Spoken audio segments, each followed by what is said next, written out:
Thưa quý vị, tôi chưa bao giờ thấy hai tôn giáo lớn tại Việt Nam là Phật giáo và Công giáo ngày càng xích lại gần nhau hơn như cái thời đại Thích Minh Tuệ này.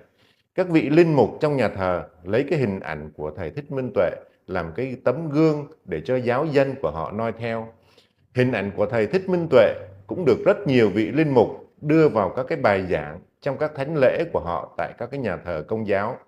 Và ngày nay cách xưng hô của họ cũng giống nhau đến kỳ lạ, đó là xưng con với mọi người.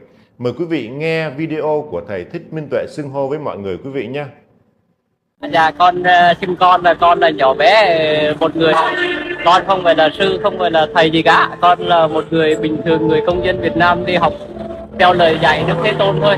Với lại con cũng cầu mong rằng con mong cho kêu như anh, là con cũng mong cho anh sau này thành Phật, rồi để được con kêu là con, để con đi theo con học. Tại vì sống ở trong này bây giờ con tu hành, có khả năng là anh chưa tu hành nhưng mà mai mốt anh lại tu hành thành Phật sớm hơn cũng nên là cái đó chuyện kêu đấy là nó không có ảnh hưởng gì cả, nó không có việc gì. Nhưng mà cái đấy là cũng một lời mong muốn anh có thể là đạt được cái sự xứng đáng để không được thành Phật hay là thành một vị sư, vị thầy giỏi hơn con, để xứng đáng con được đi theo để con học. Ai mà cũng được như thế thì rất là tốt nhỉ. Ai gì được. Còn đây là một cái cách xưng hô của một vị linh mục trong nhà thờ Công giáo, mời các bạn theo dõi.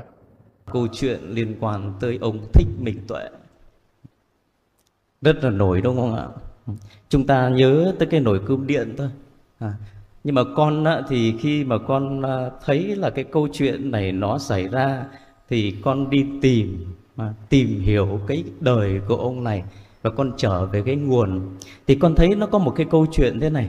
Khi mà ông ấy bắt đầu ông ấy giác ngộ, bắt đầu đi tìm cái núi để mà ở ẩn, để mà thiền định á. Qua các cái dẫn chứng mà quý vị vừa thấy thì rõ ràng thầy Minh Tuệ là trung tâm của sự đoàn kết tôn giáo. Còn quý vị có ý kiến gì mời quý vị đăng ký kênh và comment bên dưới video này nhé quý vị nhé.